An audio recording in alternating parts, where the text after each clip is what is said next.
नमस्ते दोस्तों, आज हम जिस विषय के ऊपर चर्चा करने जा रहे हैं उसका आप सब लोग भली भांति परिचित हैं।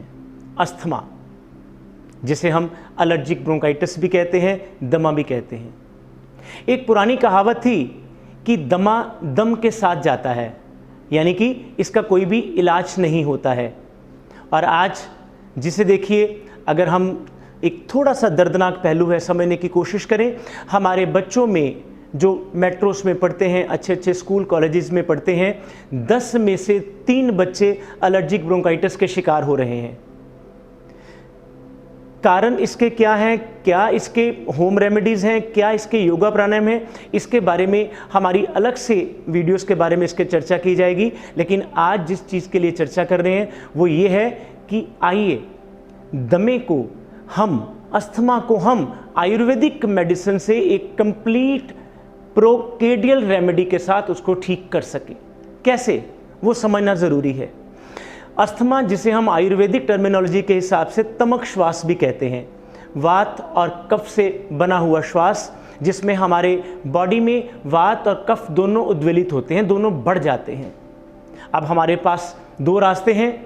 हम 2-4 किसी भी किस्म के ब्रोंकोडायलेटर्स की टैबलेट्स रोज़ खाएं, उसके साथ स्टीरॉयड्स खाएं, उसके साथ कोई ना कोई पंप लेके इनहेल करते हुए अपनी ज़िंदगी को एक अपाहिज बना छोड़ें सारी ज़िंदगी के लिए।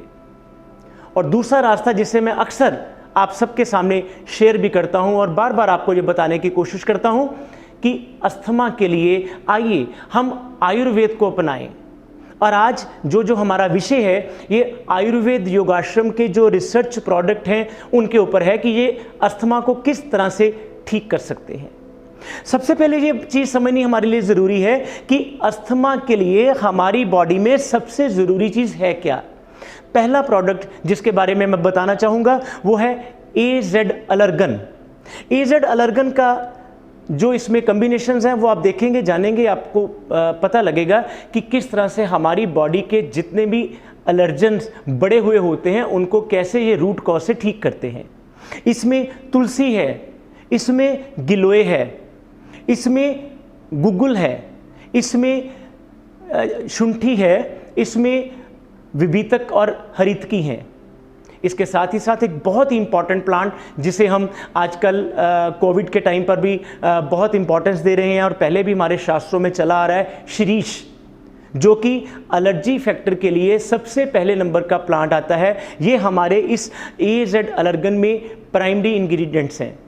इसके साथ ही साथ 2 ऐसे प्लांट जिसका मैंने अभी जिक्र नहीं किया, जो अब बताना ज़रूरी है। हल्दी के बारे में मैं अलग अलग काफ़ी बार आपसे बोल चुका हूं कि हल्दी इटसेल्फ लेना और उसको एक्सट्रैक्ट फॉर्म में लेना किस हद तक हमारी बॉडी से आम दोष को ख़त्म करती है हमेशा के लिए, वो हल्दी का एक्सट्रैक्ट हम इसमें यूज़ करते हैं। उसके साथ जिसे हम इम्यूनिटी मॉड्यूलेटर ड्रग बोलते हैं, जिसे हम अमृत बोलते हैं, अमृता के नाम से, गिलोय के नाम से, वो भी इसका एक इम्पॉर्टेंट प्रोडक्ट है। अब जब हम इन सब चीज़ों को एक हमारे 25 सालों के R&D डिपार्टमेंट के अंदर से ये प्रोसेस निकल के आता है और ये प्रोडक्ट आता है, तो हमारे अंदर जितने भी एलर्जेंस हैं जो हमारी एलर्जी को बढ़ाते हैं, उनको लड़ने में अकेला ये प्रोडक्ट सक्षम होता है। तो ये जितने भी हमारे अस्थमा के पेशेंट्स हैं हम उनको खाने के लिए देते हैं। 1 कैप्सूल सुबह, दोपहर, शाम, तीनों टाइम खाना खाने के बाद। अगर बच्चा 5 साल से छोटी उम्र का हो, फिर हमारे जो डॉक्टर्स की टीम है, जिनके नंबर हमारे इस वीडियो के नीचे भी डिस्प्ले हो रहे हैं, आप हमारे डॉक्टर से परामर्श कर सकते हैं, उनसे पूछ सकते हैं कि बच्चे में इसकी मात्रा कैसी है। इसका किसी भी किस्म में, अगर आप डायबिटीज से सफ़र कर रहे हैं, कोई साइड इफेक्ट नहीं है। अगर आपके पास कोई ब्लड प्रेशर की प्रॉब्लम है, कोई हार्ट की प्रॉब्लम है, तो भी इसका कोई साइड इफेक्ट नहीं है। इसके साथ ही साथ एक दूसरा प्रोडक्ट और आता है, AZ रेस्पिक्योर, जो जितने भी हमारे रेस्पिरेटरी प्रोडक्ट्स की इन्फेक्शंस होती हैं, चाहे वो जिसे हम एलोपैथी में एक टर्म बोलते हैं ब्रोंकोडायलेटर्स, तो ये जितने भी आयुर्वेदिक प्लांट्स ब्रोंकोडायलेटर्स की कैटेगरी के अंदर आते हैं, उन सब का मिश्रण इसमें है। इसमें त्रिफला है, इसमें त्रिकटु है, इसमें वासा है, इसमें कंटकारी है, इसमें जो सबसे ज़रूरी चीज़ है, इसमें मुलट्ठी है, जो कि हमारे अंदर से जितना भी कफ जमा होता है उसको उत्क्लेश करके बाहर निकालने का काम करती है। हम ये जो AZ रेस्पिक्योर है, इसकी जो 60 की पैकिंग होती है, ये 1 मंथ में 2 बॉटल्स देते हैं, 2 सुबह और 2 शाम। खाना खाने के बाद। अगर पॉसिबल हो तो इसका गर्म पानी के साथ रिजल्ट्स बहुत अच्छा निकलता है, जो कि हम एजेड एलर्गन के साथ ही ले सकते हैं। एजेड एलर्गन जैसे मैं पहले बता चुका हूं कि वो एक दिन में 3 बार लेते हैं। एजेड रेस्पिक्योर दिन में 2 बार लेते हैं, 2 कैप्सूल सुबह, 2 कैप्सूल शाम को। अब इससे होगा क्या? ये हमारे अंदर से जितनी भी हमारी ब्रोंको वेसल्स की कंस्ट्रिक्शन हो जाती है उनको नेचुरल तरीके से, प्राकृतिक तरीके से खोलने का काम करती हैं। एक तरफ रेस्पिक्योर ने ब्रोंकोडाइलेशन का काम किया, वासोडाइलेशन का काम किया। एजेड एलर्गन ने हमारे अंदर जिसकी कारण भी वजह से हमारे अंदर एलर्जी के कारण प्रोड्यूस हो रहे थे, उसके सिम्टम्स आ रहे थे, उस कारणों को ये नेस्तनाबूद कर देती है, जड़ से ख़त्म कर देती है।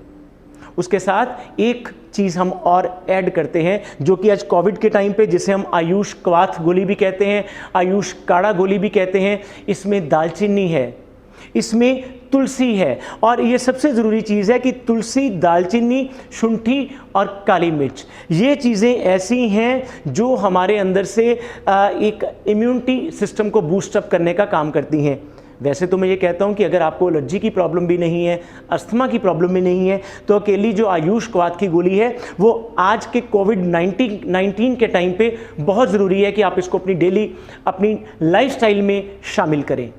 लेकिन आज क्योंकि हम बात कर रहे हैं अस्थमा किट की, अस्थमा किट का मतलब जो आयुर्वेद योगाश्रम का रिसर्च प्रोडक्ट है वो इन 3 प्रोडक्ट से है। मैं दोबारा एक बार रिपीट करूंगा, एजेड एलर्गन एक दिन में 3 बार खाना खाने के बाद, एजेड रेस्पिक्योर 2 कैप्सूल सुबह, 2 कैप्सूल शाम को खाना खाने के बाद, और आयुष काढ़ा गोली 1 सुबह 1 शाम। हमारे नंबर नीचे डिस्प्ले हो रहे हैं। आपको अस्थमा से रिलेटेड, एलर्जी से रिलेटेड कोई भी क्वेरी हो, आप हमसे जब मर्जी पूछ सकते हैं, जब मर्जी आप हमारे डॉक्टर्स की टीम से बात कर सकते हैं। इसके साथ जल्द ही हम मिलेंगे अगली वीडियोस में, जिसमें अस्थमा के होम रेमेडीज़ के ऊपर चर्चा होगी, और फिर एक और वीडियो में अस्थमा के लिए कौन कौन से ऐसे योग और प्राणायाम के प्रोसीजर हैं जिनसे हम अपने आप को पूरे तरीके से इसको फ्री कर सकते हैं। तब तक के लिए आप देखते रहिए आयुर्वेद योगाश्रम का यूट्यूब चैनल। प्लीज़ लाइक करें, सब्सक्राइब करें एंड शेयर करें। धन्यवाद। डॉक्टर नवीन आर्य, आयुर्वेद योगाश्रम।